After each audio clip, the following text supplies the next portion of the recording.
수도 서울의 집값은 비싸도 너무 비쌉니다. 왜냐하면 서울의 집값은 PIR 지수라고 하는 넘베오 통계 사이트에서 실시간으로 제공하는 집값 통계가 있는데요. PIR 이거는 뭐냐면 한 가구 소득을 몇 년치를 한 푼도 안 쓰고 모아야 서울에서 집을 한 칸 살 수 있느냐, 이게 PIR 지수입니다. Price Income Ratio 비율입니다. 소득 비율입니다. 그런데요, 문재인 정부 마지막쯤 2002년 1월 2월경에 이 PIR 지수, 서울의 PIR 지수가 32까지 올라갔습니다. 이 얘기는 무슨 얘기냐면 우리 지나가는 청년이 결혼해서 내 집을 서울에다가 중위권 가장 평균적인 아파트 한 채를 마련하기 위해서는 한 푼도 쓰지 않고 부부가 소득을 벌어서 소득이 발생하면 한 푼도 쓰지 않고 32년을 모아야 서울의 집 한 칸을 살 수 있다, 여기 아파트 살 수 있다, 그 얘기입니다. 이게 가능한 얘기입니까? 불가능한 얘기입니다. 그러면 저는 3050 클럽 간 비교가 가장 중요하다고 생각합니다. 한국을 핀란드에 비교하는 거 맞지 않습니다. 한국을 네덜란드, 룩셈부르크, 북유럽 국가에 비교하는 거 맞지 않습니다. 스위스, 스웨덴 맞지 않습니다. 한국을 비교하려면 적어도 인구가 5천만 이상이고 개인당 소득이 3만 불 이상인 3050 클럽 국가와 비교해야 옳습니다. 언론이 그런 얘기를 안 하고 있는데요. 3050 클럽 국가가 어디냐? 미국이 첫 번째, 일본이 두 번째, 독일, 영국, 프랑스, 이탈리아가 6개 나라고요. 그리고 대한민국이 7번째 3050 클럽에 들어갔기 때문에 세계 7나라 중에 하나가 바로 대한민국인 것입니다.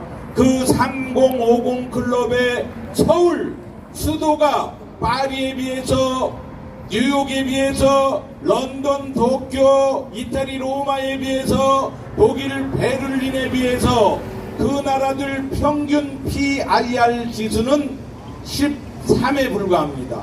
13년이면 집을 살 수 있는 거지요. 그게 맞습니다. 그런데 우리나라가 언제 13이었느냐?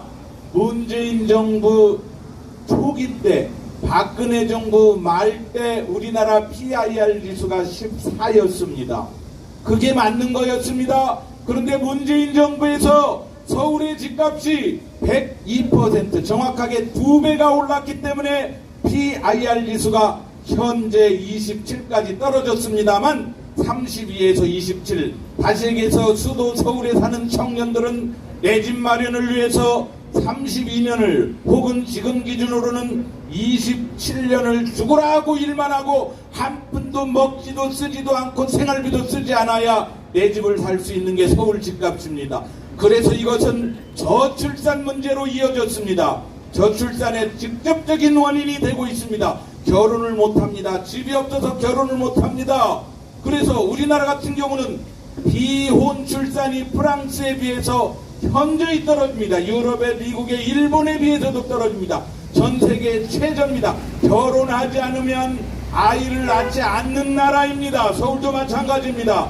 그러니 집값이 저출산 문제의 직접적인 원인이죠. 그러면 이재명이가 무엇을 했느냐? 대장동 집값을 3억 5천에 분양할 수 있는 LH공사가 집을 지었으면 그 원주민들한테 땅값을 250만원 밖에 주지 않았기 때문에, 땅값을 250만원 밖에 주지 않았고, 거기 제일건설 등등 건설회사들이 평당 450만원에 집을 지었기 때문에 거기 대장동에 있는 아파트는 3억 5천이면 충분히 분양할 수 있는 것을 이재명이 민간업자한테 무려 8,600억을 안겨주면서 7억에 분양을 했기 때문에 아파트값이 상승이 된 거고, 그런 아파트값 상승이 문재인 정부 때 더 극심하게 벌어진 것이고, 이것이 저출산의 원인이 된 것이고, 이것이 바로 서울의 경쟁력을 갉아먹는 것이고, 이 부동산값 상승으로 인해서 우리가 먹어야 될 음식값 10,000원짜리에는 2,500원의 임대료가 포함되어 있고,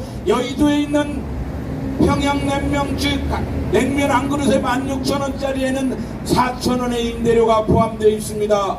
그래서 그 비싼 임대료를 우리가 지불하고 살다 보니 최저임금이 올랐어도 바로 전혀 저축할 수 없는 그런 상황까지 간 것입니다. 문재인 정부와 이재명 성남시장, 이재명 경기도지사 시절 대한민국을 망하게 만드는 겁니다. 부동산 값으로. 그래서 제가 오늘 이 문재인 정부와 이재명 성남시장, 이재명 경기도지사 결코 용납할 수 없다고 여러분께 마지막으로 호소합니다. 여러분, 제 얘기가 맞습니까? 네, 4분이나 6분 했습니다. 6분. 다른 연사님들은 20분 하는데 제가 6분 했습니다. 6분 동안 어쨌든 입에다가 좀 오토바이를 달았다고 할까요? 예. 정말 저는 피를 토하는 심정으로 이걸 연구하고 있습니다. 여러분, 대한민국의 경쟁력, 노무현 때 72% 오른 서울집값, 문재인 때 102% 오른 서울집값, 이거를 정상화시키지 않으면, 이거를 제대로 돌려놓지 않으면 서울에서 결혼하기 힘들고 서울에서 애 낳기 힘들다. 그러면 지속 불가능하다. 공산화만큼 위험하다. 그 짓들을 좌파 정권들이 했다. 오늘 제 얘기의 핵심은 그것입니다. 여러분, 삼각지에서 들을 수 있는 이야기들입니다.